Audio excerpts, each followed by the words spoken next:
Merci beaucoup, on a rempli la salle, c'est formidable. C'est vraiment sympa d'être venu malgré les embouteillages et d'être en plus à l'heure.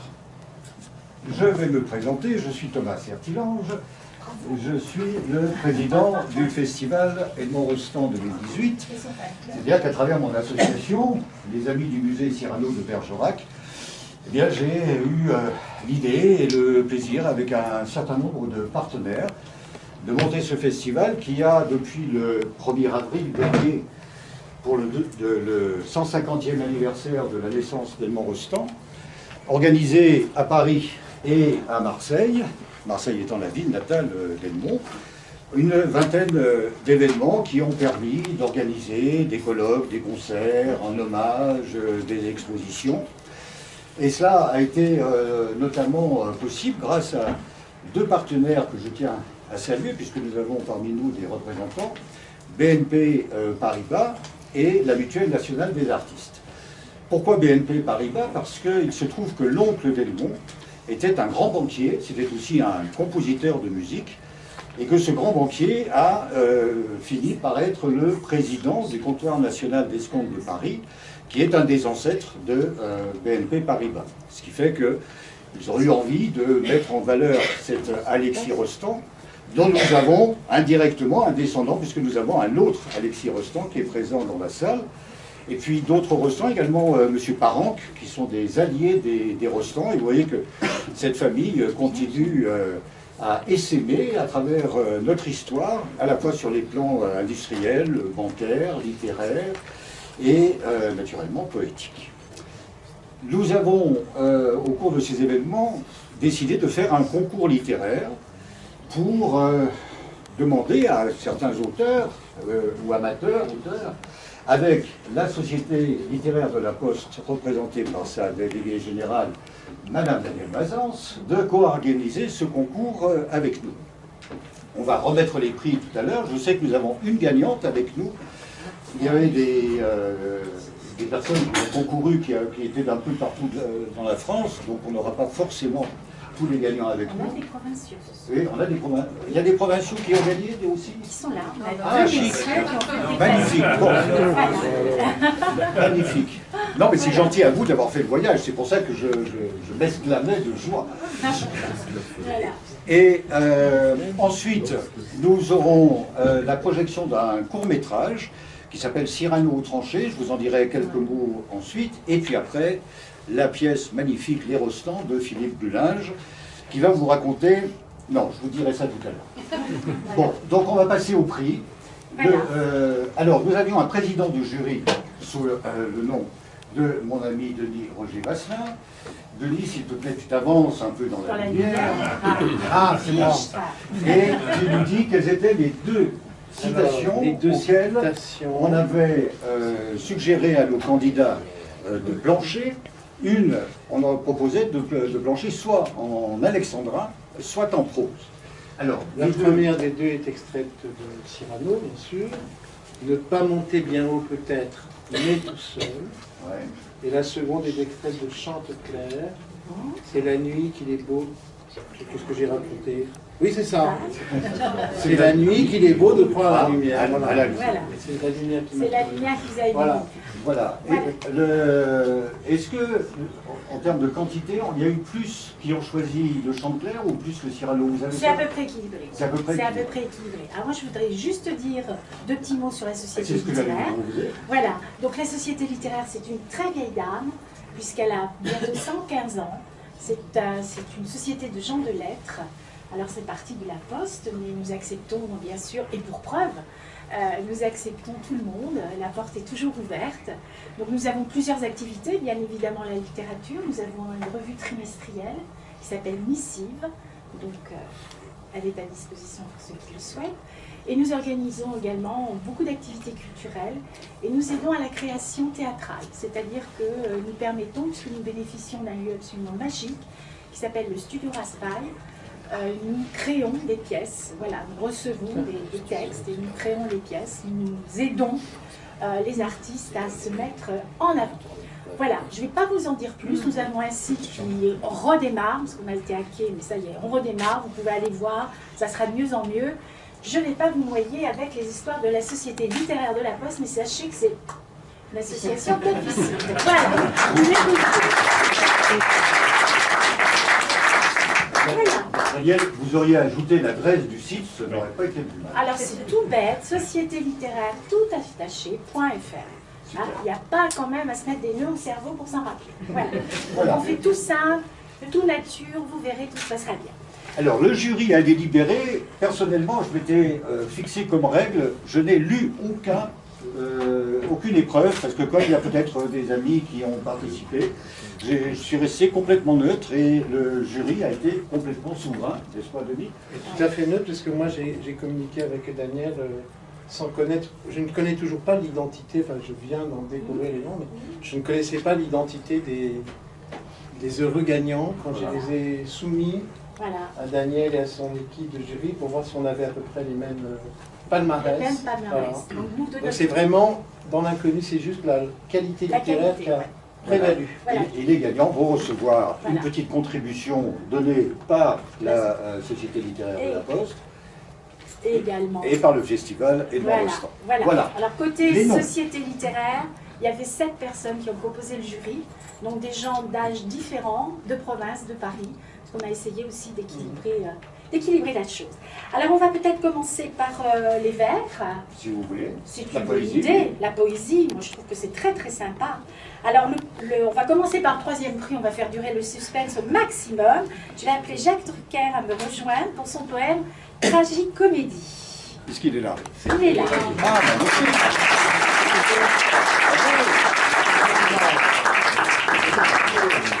Bravo. Je vous en prie. Félicitations. Votre texte est très drôle. Juste de la petite enveloppe, vous allez avoir un magnifique ouvrage. Cher monsieur, Voilà. le livre que l'on a fait à l'issue de la restauration de la tombe des Morts-Restants, que l'on a initié, parce que la tombe des Morts-Restants, figurez-vous, était à l'abandon à Marseille. Et avec l'aide notamment de quelqu'un de la famille Parent, qu'on a réhabilité cette tombe. Monsieur, bravo. Merci, la photo est faite. Voilà. Dans la catégorie toujours vert, je vais appeler à me rejoindre Jean-Louis Bailly pour son poème Estuaire.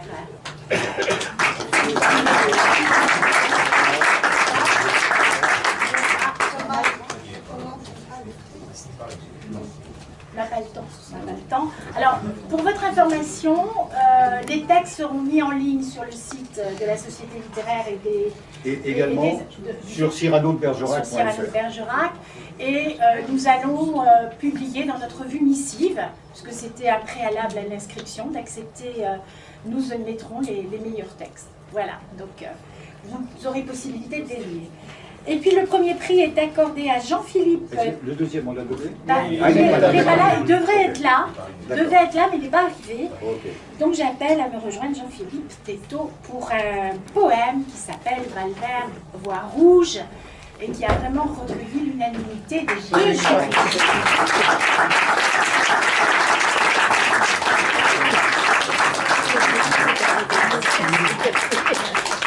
Voilà, donc votre enveloppe, votre livre. Vous participez régulièrement à des concours comme ça? J'ai un petit peu écrit sur le site Les habits de Cyrano-de-Bergerac. Ah, mais oui, je l'envers il y a 15 ans. Oui, parce qu'on a des contributeurs aussi sur le site. 15 ans qu'on a fait quelque chose et celui dont j'étais le souffre-douleur, mon accusateur, parce que j'avais écrit quelque chose qui s'appelle La lettre à Roxane. Oui. Et puis j'ai eu un Pantagruel qui a débarqué, qui m'a insulté en l'air, et ça a duré pendant un mois. Et c'était Jacques Drucker. Mon cousin. C'est le hasard. Merci beaucoup. Félicitations. Merci. Bravo.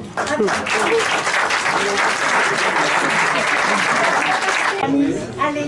Alors le 3e prix de la catégorie prose est Hélène Kem Qui est là. pour son texte Jumeaux.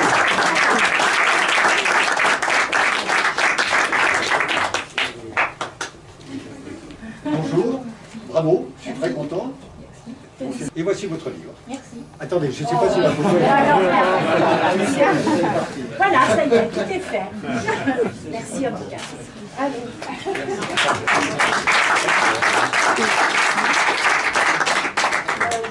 Pour le deuxième prix dans la catégorie prose, Paul-Marie Alessandra, pour son texte Une lueur dans la nuit.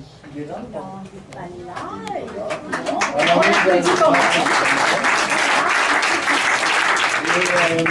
Nous gardons le meilleur pour la fin. Donc pour le premier prix en catégorie prose, Eva Tinsi pour son texte Yana.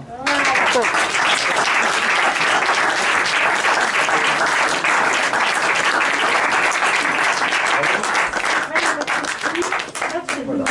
Alors, pour Eva, petite anecdote. Quand on a organisé, Edmond Rostand a eu pendant la guerre de 14 une influence assez grande puisqu'il était reconnu comme le poète national. Il n'avait pas pu s'engager, mais il a beaucoup soutenu le moral de la nation et des poilus en écrivant des vers et en ayant de nombreux échanges avec les poilus.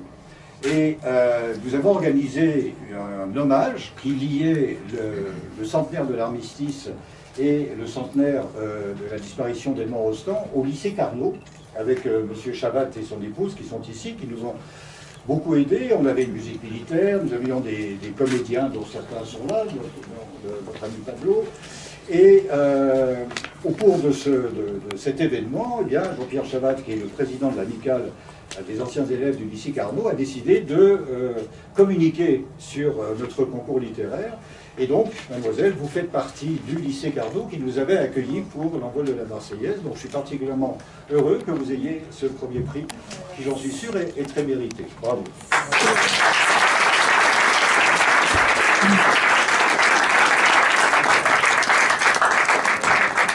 Alors, nous avions un président du jury, mais nous avions aussi un président d'honneur du jury, en la personne de Xavier Darcos de l'Académie française.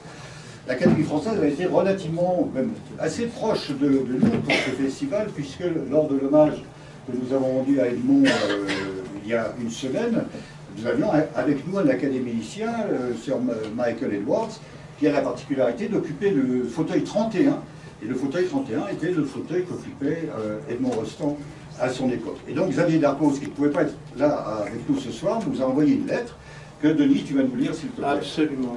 Alors, mesdames et messieurs, à défaut de pouvoir être présent parmi vous ce soir, c'est avec plaisir que je vous adresse ces quelques mots.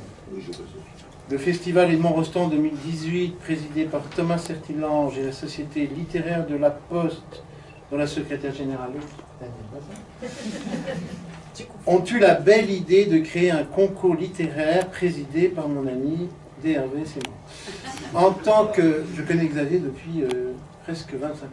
En tant que président d'honneur de ce concours, je tiens à féliciter chaleureusement tous les participants qui ont pris leur plus belle plume pour célébrer comme ils le méritent, en prose ou en vers, l'auteur de Cyrano de Bergerac et de Chantecler, autour de ces deux citations extraites respectivement de l'une et l'autre pièce. Donc vous les connaissez maintenant, ne pas monter bien haut peut-être, mais tout seul, et c'est la nuit qu'il est beau de croire à la lumière. J'adresse évidemment mes vives félicitations aux lauréats, auteurs en catégorie vers des poèmes Valvert Voix Rouge, Estuaire et C'est une tragicomédie, et en prose des textes Yana, Une lueur dans la nuit et Jumeaux. En cette année doublement commémorative pour Rostand, 150e anniversaire de la naissance et tout récemment le 2 décembre, 100e anniversaire de sa disparition, il est réjouissant de constater combien son seul nom continue à susciter la ferveur de ceux qui, comme vous tous ici ce soir, saluent en lui un poète et dramaturge hors pair.